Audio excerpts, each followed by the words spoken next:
to our planet is the belief that someone else will save it. Robert Swan. I am Nasima Khan, and this is POOLit Pod, a platform where we meet sustainable warriors from different walks of life and highlight the great work done by them to protect the planet Earth. In this episode, I'm speaking to Daniel Hartz, founder of Sustainability Champions and host of the Sustainability Champions podcast and Instagram channel, a California native living in London. Daniel is an optimist who loves learning about the amazing work people are doing around the world to protect sustainability. He loves taking walks in nature, practicing yoga, and making fun. Wow. Daniel, welcome to POOLit Pod. Thank you for joining in. It's our pleasure to have you on POOLit Pod. At the onset, if you could brief us about Sustainability Champions podcast. Absolutely. So Sustainability Champions podcast, and it's really Sustainability Champions is more than just a podcast now. I would say it's actually a media channel that highlights people who are protecting and healing the planet. So essentially, we are finding individuals who are creating innovations and finding, I suppose, alternative solutions to the big challenges, environmental challenges that we're facing today. Okay, sounds great. But I was thinking how you got the idea to start such a platform. So the idea came about a couple of years ago, really because I was tired of really seeing only negative news about the environment. There are really big problems that we're facing in the world. Climate change, plastic pollution, the list goes on. And really, I think the negative side makes people freeze. When you only see negative news and you don't see anything else, it's exhausting, and you feel that nothing, or at least I certainly felt that nothing could be done. So for me, it was all about looking for individuals who are seeing these same issues and choosing to do something about it. And by focusing on this positive side and by focusing on action, positive action, personally, I became very inspired, and I wanted to share that inspiration and encouragement, and I suppose motivation as well to others to take action, positive action towards sustainability as well. Yeah, that's a fascinating thing to know. And I'm sure platform like yours can connect people who are doing the same thing or the similar thing with the same mission. And I believe it can do wonders to get sustainability in our planet. Absolutely. I was wondering, Daniel, uh, what could be the process looks like when you're researching for sustainability champions? So it's there's no real secret to it. Other than it's really just a lot of time, hard work, expert Googling, as I like to call it. We have a team who essentially is looking for these champions, and we're using a lot of different websites and other media platforms to basically find individuals who fit the criteria of creating fantastic innovations that are protecting and healing the planet. So there's really no secret other than spending a lot of time really on the internet and whatever other resources we can find, looking for these individuals. So occasionally people reach out to us as well saying, here's an interesting innovation, or here's a company that you should look at. And so it's a combination of finding, researching, and I suppose being referred to other champions.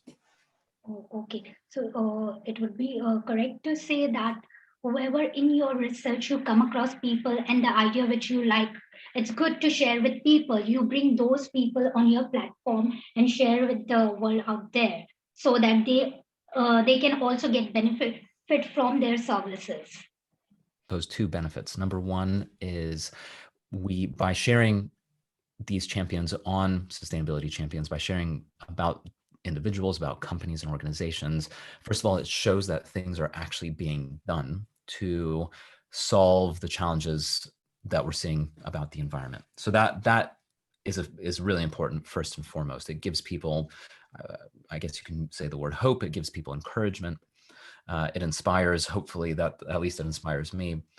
So that's one thing. The second thing, which is I find to be really motivating and very exciting, is that when we post about a company or when we publish about someone, uh, if I'm looking for a new pair of shoes, for instance, and all of a sudden I see a company creating sustainable shoes on Sustainability Champions, it gives me an opportunity to go to their website or go to their Instagram or whatever the case may be and learn about that product or service and potentially actually buy it and then support that sustainable company. So it is indeed this, it does both. It both inspires and encourages and educates, as well as actually encourages people to make purchases that are more sustainable. Excellent. It sounds great. And of course, as you mentioned, it is inspiring. It encourages us to get involved in such services and help them by doing whatever you can in your small ways. And Exactly. I'm sure there must be some impact that you must have come across, or if I have to put it in other way, how you measure success of the thing that you are doing right now. So success for me is really in terms of, I suppose there's a couple of metrics that I look at from a success for success. Number one is when people reach out to us to thank us for the work that we're doing. We get really wonderful, kind messages from people saying things like, thank you very much for posting all of this. It gives me hope in humanity. Or, it makes me realize that there's actual positivity happening in the world, and different variations on that theme, which is exactly the reason why I wanted to do this in the first place, really to show that things are happening. So that's number one. Number two is the companies that we highlight and that we post about. They sometimes reach out to us as well, letting them know that after we posted about them, they see a boost in sales, a boost in engagement. People start reaching out to them, asking questions. And so it's kind of like to a certain degree, it's a dual marketplace in that we're really serving two different cohorts. Number one, we're serving the audience and telling people about these fantastic things, and then we're also helping sustainable companies grow and expand and do more good. Uh-huh. So you're creating awareness as well as you're contributing with the help of the companies, the corporate sector who are working towards the sustainability of our planet. Exactly. Daniel, when we start something, we have to struggle a bit. We do face challenges. I was thinking, what kind of challenges you must have come across in your journey? So one of the biggest challenges for us is finding new content, always finding new people, and it's a challenge because we post about 15 people every week, and so to always find new people, that's kind of the biggest. That's one of the biggest challenges for us.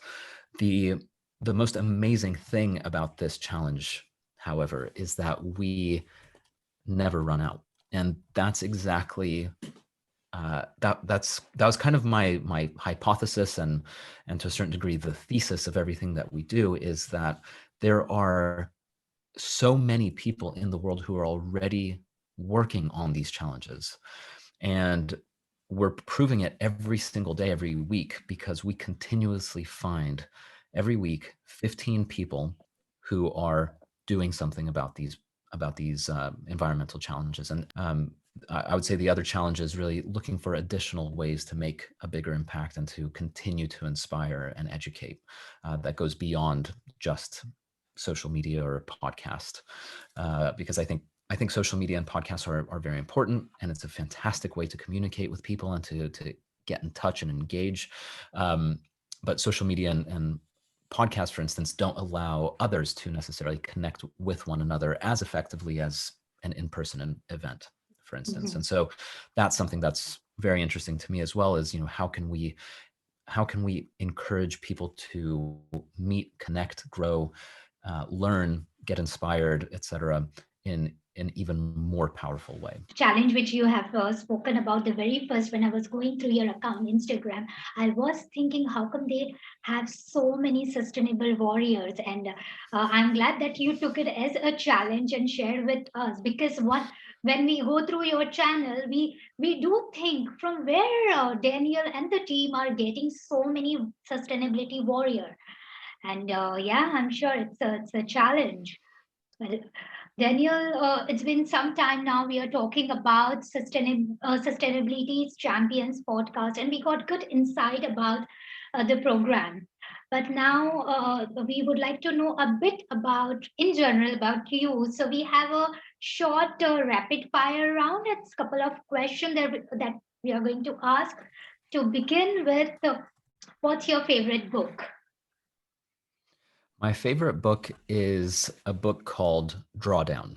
Drawdown was one of the, and I'm sorry, I'm going to give a longer answer than a quick fire round, but Drawdown is a book about solutions. It's about solutions to the environment. And these solutions that the top 100 solutions that we have available to us today, the book was actually published several years ago, that actually can reverse climate change. So we don't need to come up with new solutions. We just need to implement the ones we already have. And that to me is exactly on the same page as what I think and what I believe, in that we can solve climate change today, right now. We just need to ramp up the solutions that we have.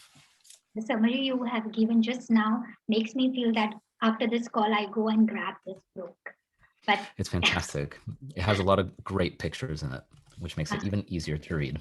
I'll definitely check out that. The next question is who inspire you the most?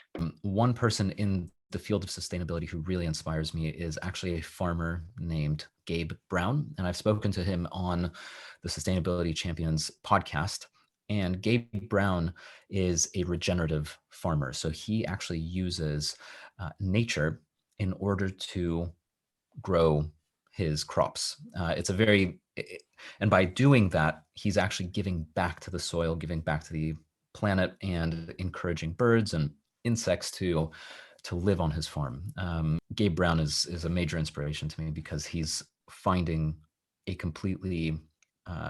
going completely against the grain in terms of how agriculture is done to protect and heal the planet. And the last rapid fire question, which is the most inspiring website that you have come across? So it's actually, it's also Drawdown. So there's a website and a book, and the Drawdown website, what I love about it is that every year it gets updated to show what technology we have today that is the most effective at reversing climate change. And so it really inspires me, because right now in the top three, one of the top three solutions is reducing food waste. So it's a very simple, it's not even a technology, it's just really a way of thinking, really. If we can reduce all food waste in the world, that's going to make a huge impact. And the Drawdown, I believe it's drawdown.com, it talks about that. Daniel, we are almost towards the end of this episode, but before you leave, a sustainability tip that you would like to share with our viewers? For me, it actually, reducing food waste is right now my favorite tip of all time, because of the impact that it can have. The impact is absolutely massive. So if there are ways on an individual level, or even as a business, if you can find ways to either reduce the amount of food you throw away personally, whether that's, be more careful about what you buy, or compost something that you don't finish, or even supporting a company that perhaps saves or rescues, fruits and vegetables that would otherwise be thrown away, you're going to make a really big impact on the environment. And the other nice thing is, often you'll actually end up saving money in the process. So it's win-win, and it's just a fantastic, easy way to make a big impact. Mhm. Thank you so much, Daniel, for that wonderful advice. I think this is the advice that one should follow all around the world, save food, and eventually it will have so many other benefits. 100%. Yeah, Thank absolutely. you so much, Daniel, for joining in. It is our pleasure to have you on POOLit Pod. Well, thank you very much, Nasima. It was great speaking with you, and I appreciate the time, and thank you as well for spreading the message. Thank you so much for watching this episode. If you enjoyed it and want to watch more of sustainable environment related videos, then subscribe to POOLit on YouTube and follow us on other social media channels. Till then, be safe. Signing off, Nasima Khan. POOLit